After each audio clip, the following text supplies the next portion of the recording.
Great. So I think we're live. Hi, everyone, and welcome to Online Events Made Simple Live. We're a bit later today, so I feel a bit out of sync, but hi to everyone who's joining. Feel free to comment anything in the comments box or ask us questions. Today, I'm joined with Bradley and Mark from Fuzzy Brick, which is super exciting. We have 3 people all together now. It's really strange. Would you like to introduce yourself? Yeah, sure. My name's Brad Wilkie, founded Fuzzy Brick. And here today to talk about what we're doing, which I think is a little bit different in the virtual event space, and what else we do. So, hi, my name's Mark, director of Fuzzy Brick. Me and Brad kind of worked together from the start, came up with this idea, and it is where it is now, and very exciting times using VR and different technologies ready to get some fantastic product out there. Yeah. Definitely. And for those that are listening, who are Fuzzy Brick? I mean, I love the name because it's so vague. No one knows what it exactly. is. Yeah, that's Mark's fault, the name. I like it, but yeah, who are something different. We wanted something that's different that incorporated VR, and that's why Mark came up with it. And then we kind of thought, well, Fuzzy was a bear, and then VR with the goggles, the brick was the goggles. So we kind of come up with the logo of the bear and that. So yeah, that's kind of how it started. So definitely Mark's idea, that one. Yeah, no, I like it. And what do you do? So some people listening, they may have used you before, maybe come across you. I know that we've kind of posted about you a couple of times, but what do you do? I know you've touched on VR a few times. What is it you actually provide? So that was the main reason. I come from a technology background, an IT company. And one of the things that we saw was for team building, for fun, for competition, people weren't using the latest technology.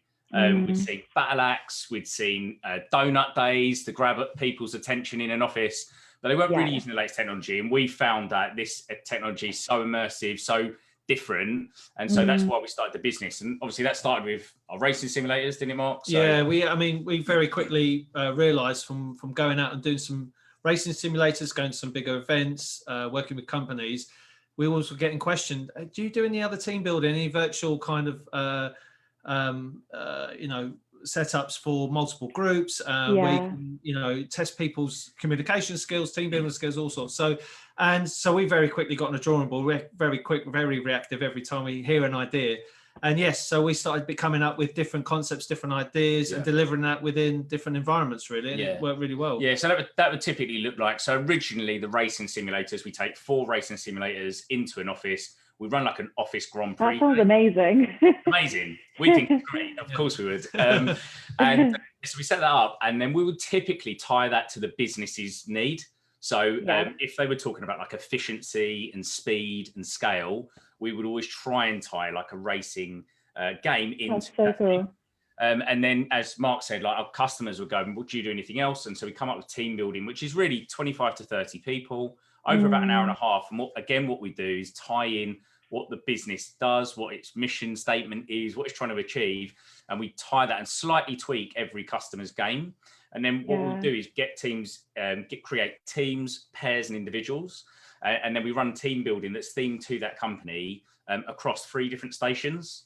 And so we have 3 operators for the day, and they will work with these teams, the pairs and individuals, to run competitions. And again, like as Mark said, that drives all those business skills. Obviously our background was understanding the business really first, and then how we enhance that through gamification. And so that's been really popular for us, obviously, until COVID. Yeah, that sounds so fun though. Like we've all been there in team building sessions where it's like the awkward icebreaker, you have to go around the table, or something that people think's fun, like, when you have to stack things with like cards, like they're so old fashioned and so boring. So I think that sounds so fun. And then I know you just touched on COVID. How did that affect you? Because obviously if you're going into offices, I mean, no one was going into offices anyway, let alone, having these fun team building sessions. How did you kind of cater to that? Because I mean, you're in the office now, which is amazing. But how did you find that? Because that must have been so difficult. How do we find that? So we just really got the business running from, I guess, sort of November 29, trying to get my dates right, 2019, until March. We just got the business running and had a really good pipeline. Obviously, it's quite niche. Not a lot of people are really doing this, pretty one competitor. And so that shut our business, all that pipeline down immediately overnight. So we spent a few months. We had some ideas. I guess the thing for us was we knew VR had a long-term future. which I would have said was probably 5 years away in some of the stuff we'll talk to you about. And COVID massively accelerated it, and everyone started to look for what these new ideas. So we stuck to doing virtual reality. One of the things we offer is like everyone inside VR. So everyone can jump in a headset, they can join by desktop or their phone, and they can access a new virtual world, which literally can be anything. I think that's one of the amazing things about VR, and one of the sort of struggles is you can get lost going in all different directions. But basically, we can create virtual worlds, and in those virtual worlds, you can do anything from training, team building, client presentations. You can literally do everything, and it's branded to your environment, to your company. Yeah. That's kind of where we thought things would go. Spent a lot of time invested into making that work. That does have some challenges, but it's a very wow technology, very easy to get customers on the phone, very easy for them to go, this is amazing, I've never seen anything like this, you've opened up my mind, but a slower sales cycle. So we looked at that as one thing. There was two other things that we've then worked on. So one of them was VR filming. Yeah. So we have VR filming and VR green screen. So basically, on the VR filming side of things, we'd send out a headset to a customer. We'd take them straight from the very beginning right to the very end. So we'd have a briefing, a brainstorm, understand what they want, what message they want to get across, what kind of theme, what kind of background, multiple scenarios. And once we had that locked down, send the headset out. The customer then get used to the controls, will be on standby if they want to pop in and use it, and whether that be before hours or after hours, working hours, with their 24/7, making sure that they're fully confident and fully happy. And from there on, we then script out and record the VR, them in VR, and put them in different scenarios and create almost like a film type scenario. And we can animate, we can chuck different things in there, we can customize things, we can make it humorous, we can make it serious. There's all different kinds of ways, but I think the biggest thing was, with anything, whether you're putting the green headset on, or whether the people who are visually seeing that when the VR film is streamed, it's the wow factor.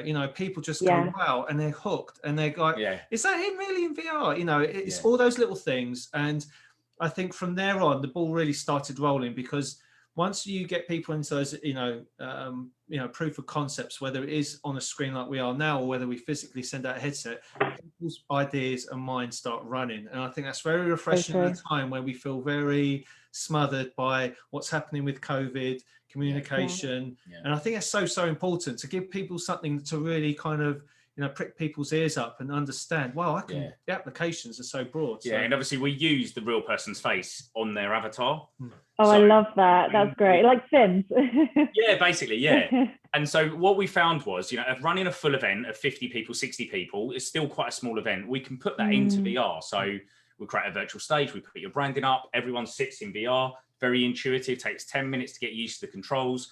And you will feel like you're sitting next to your colleague, and it's your colleague because it's their face and it's got their name on it. I think that's so great. I think that's so great. And there's so much you can do, like you said, because I'm not really a tech savvy person. I don't really understand the whole VR thing. However, I am so intrigued. You see like on Facebook, the people using VR headsets, like horror movies and jumping, like people, I didn't realize how like realistic it actually was. And I think I'd be too scared. It is. It's amazing. And like even at some of the full-on events that we can make in full VR, it's the ability to have localized sound.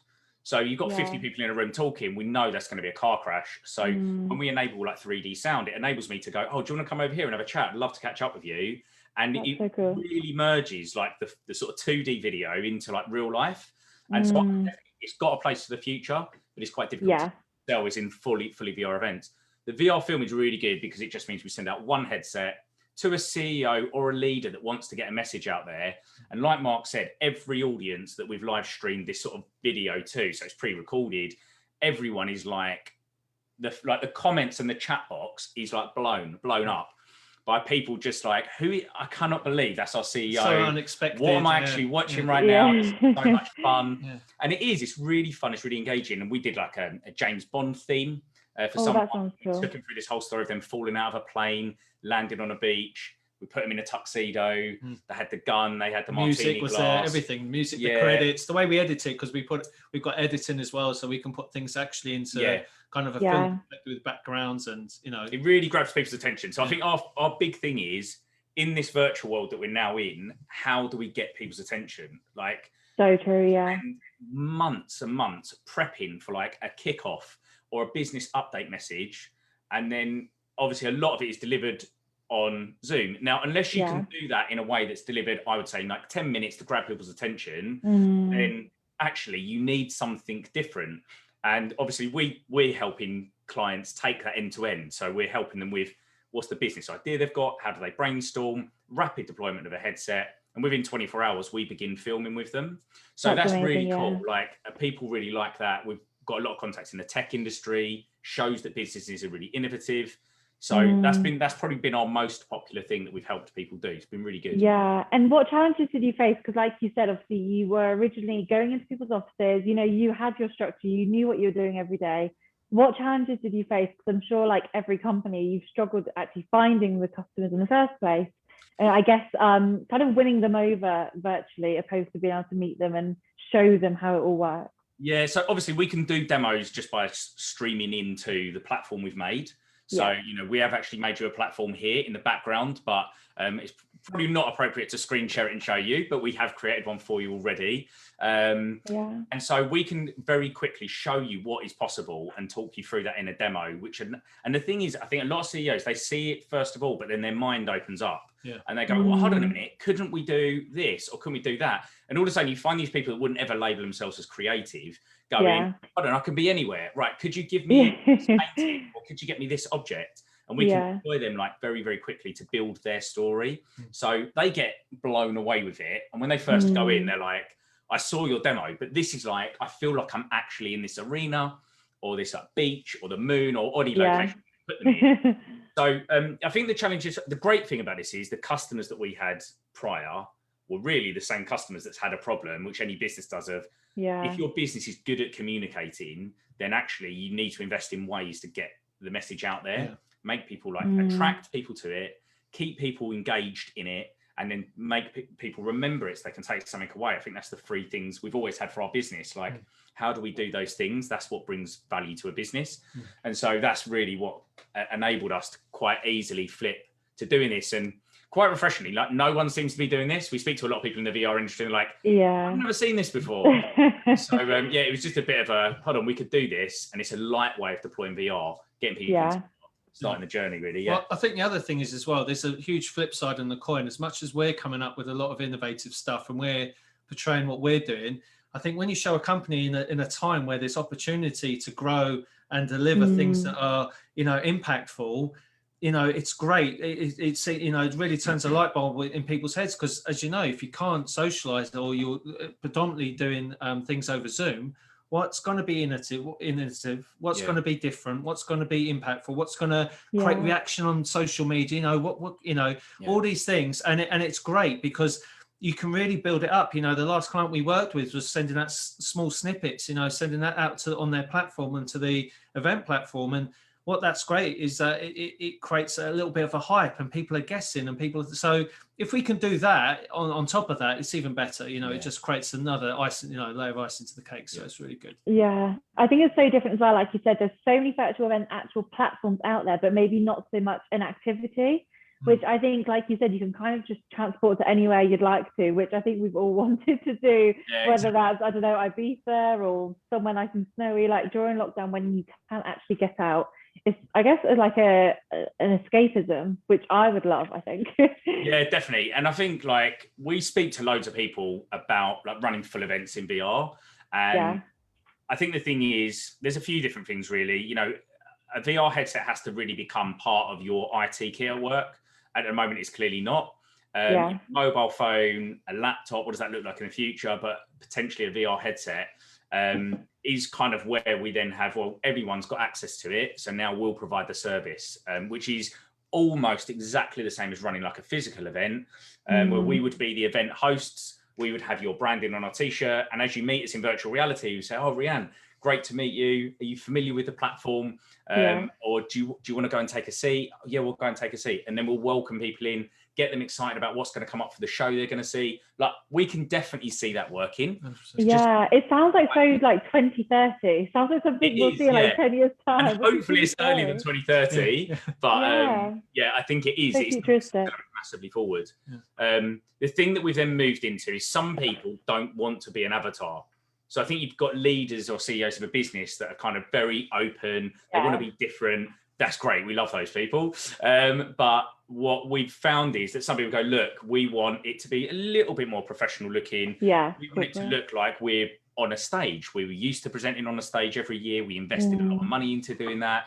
And so what then developed on from that, which we launched fairly recently, is full body green screen, and then putting that onto a virtual stage. That's amazing. Okay. That sounds so cool. Essentially what that means is, obviously we work with the client again on exactly what messaging they're trying to get across, what they want that event to look like. We would help them create and develop, slide content. And what we would then do is send green screen kits out. So frame with green screen that wraps across the floor as well. That's amazing. Even using their phone in like 4K it makes it really great quality. But then we can then record them in 4K. And then what we also do is help them script and choreographer. So if I was on stage with you, so, Rianne, do you want to talk about what we're doing with virtual events this year? And as I'm looking across to the left, what we'll say to you to do at home is look across to your right and say, yeah, Brad, looking forward to this. Then I would get so confused with my left and right, but that's so good. We draw it out for people in like a plan, but yeah, we get that. So we make it really clear. We can flip the camera, we can flip it, we can do some stuff in video. But no, that sounds great. So great for organisers. And put that on a virtual stage. So then what we then do is film that from like a number of different camera angles. So essentially it looks like you're in a studio presenting with your colleagues on the stage. And again, like that seems to be what customers are like wowed by. We just launched that recently. There's videos out on that already, but that's really cool. We love doing that. Yeah. That's really good. And I know like TV shows, like I think This Morning have done it where, is it Holly and Phil Schofield? They're not actually sat next to each other, but with the camera angles they use, it looks like they are. So very similar. Yeah, exactly. And I think that's so great. I think that's something we'll definitely see in the future. And I guess moving on to the future, you might be a bit biased, but where do you see the future of events going? Do you see VR becoming more of a thing? I think with it being so engaging and fun and fresh, I certainly can see it coming, a bit more popular. It's massively grown in terms of when you look at like purchases across different headsets and the growth of different platforms and new ideas. There's been some flops, there's been some stuff invested. I think definitely that is the future. I think where we're at the moment, the big thing for me, obviously, we will run, help and design and host a virtual event on an unnamed platform. And one of the things that I see that people spent a lot of money on this year and it just didn't work is events where they were replicas of physical events and pushed to a virtual event. And you'll know this, but you get, we did a 3-hour event, so we're doing a 3-hour video call. And it's just boring and you don't get any engagement. And people have spent a hell of a lot of money, especially earlier on in the year with some of the prices they're charging. And I think people look back quite negatively to virtual to think, what value did we really get from that? And they've invested the money because maybe they were using an existing in-house platform. They realized they needed more than that. They invested, but these event partners out there, lots of people have gone to virtual, had then just gone, well, what do you need to do? And listen to the customer rather than advise them on how to make it work.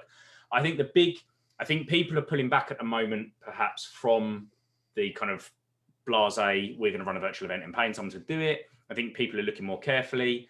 I think it's been a bit of a hold at the moment because people are going, oh, what's going to happen? Could we run our physical event together later in the year? For small businesses, I think, yes, the answer is absolutely yes. For massive businesses, I think there's no way of them getting out of virtual, but I do think, and they want it done properly. And to me, I would say that looks like a number of different things depending on the client, but actually that really looks like not ramming information down people's throats and giving people an opportunity to access a platform, maybe not even over one day. So having something that's really meaningful for 45 minutes a day, where a platform is accessed and it's a week of, a company kickoff, maybe that lasts 5 days. And people check in for the keynote speech for maybe once or maybe twice a day. But throughout the day, there's some level of gamification interaction, some business solving ideas that people are still taking stuff away. And it's a week-long event, but it's like still enables people to do work and not feel they're losing out on like, oh, I'm really behind on work now, so really my mind's not in this. So I think people will look at doing virtual very differently to how most people have done it. And so I think even the sort of 2D video-based events are still here, but I think like event planners really need to differentiate themselves and advising the customers how to get good engagement. And again, that doesn't then look like just running 3 hours in one day. Yeah, exactly. Completely agree. Like you said, I think we've all been there where we've been to a virtual event and it's been, I've said this to so many clients, it's been like 9 to 5 and you're just sat there literally just on this Zoom right now for however many hours. It's so dull. I think, like you said, even if it means, a slight bit of activity, VR would be super fun, I think.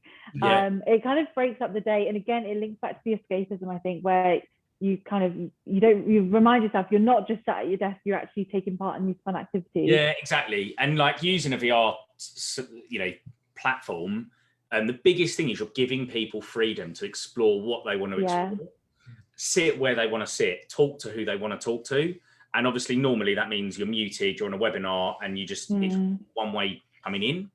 So and I know there's ways to kind of engage, advise your presenters how to engage with the audience and all that, but I do think with VR, you've got the ability, even if you're on a desktop, even the feedback we get for desktop users is like, 100%, that was really good. I didn't feel I even needed to be in VR. Yeah, that's amazing. Because they can move around and explore different things. So where we've got like an event stage and around the outside, we've got all these exhibition stands, you can get out of your seat if you wanted to, and we can lock you in your seat as well, which is a bit strange. But if you went into the freedom, you can walk around and you can go and speak to different people and explore what you want to explore, rather than going, I've got to be on video, I can't jump off video, and actually get some value out of a platform, because you are almost like you're at a real physical event and having that level of freedom. I think that's the brick wall. I think, like saying with some of the sort of video-based events, you just don't feel like you've got that connection. There's that kind of borderline. But we see when we've chucked all sorts of different people from different industries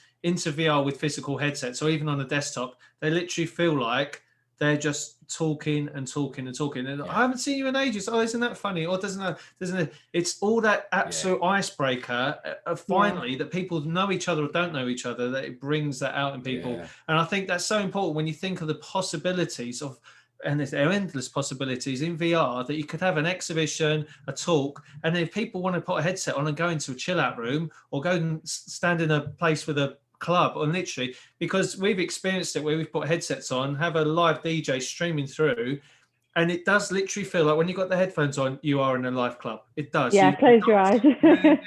In Pop World. And it's crazy, but as Brad said, just on my just take on, if you think the technology is like this now, you think in 2 or 3 years' time, when things are more realistic, more interactive, you want no hand feedback as well. Yeah, like even in our controllers. If you high five one another, it buzzes the controller. Yeah. So that's amazing. You get a feeling of like there, but again, that's like very basic technology now, and I definitely think we'll see. With eye tracking and facial recognition. Some of those things that VR kind of does an okay job of moving your mouth. It's good, and hand movement and pointing is pretty good. It looks pretty natural. Head movement as well. It looks like you're not just speaking to an avatar. But yeah, definitely think inside camera tracking, which is your real face. That sounds amazing. In VR, there's some really cool stuff like that, and haptic feedback with gloves and stuff that transforms it. Obviously, there's no stuff we haven't talked about, like training, where VR is just so powerful. You can create any situation, any high risk situation, and deploy that into businesses. So the great thing for us about VR is actually there's probably about 7 or 8 things we do as a business, and typically customers would need at least one of them. And so it's very easy to kind of cross sell or cross expose for them to have something solved in their business for using VR. So yeah, really exciting product. Yeah, really cool. Sounds great. And I definitely want to go to loads of VR virtual events now. So thanks for that. But it's been so lovely chatting. I knew I was going to go over the 20-minute mark. I just ramble so much, but I could literally talk all day about this. It's super interesting. For anyone listening, if you've got any questions, then feel free to put them in the chat box and they can go and answer them. But also if they'd like to ask you directly, where can people find you both? So probably best to jump on our website. We've got a chat window on the website. So it's fuzzybrick.co.uk. And you can book a free experience that we'll give you, or just chat with us. We'll answer any questions and provide you hopefully a load of good free advice. Fab, sounds good. Thank you so much for coming on today. It's been super interesting. And for the event organisers listening, I would definitely check out their website. I think it's super interesting and I'm super intrigued now as well. So thanks for joining us today, and we'll see you all next week. Yeah, thanks, great stuff. Much. Thanks, Rhian. Take care. See you later.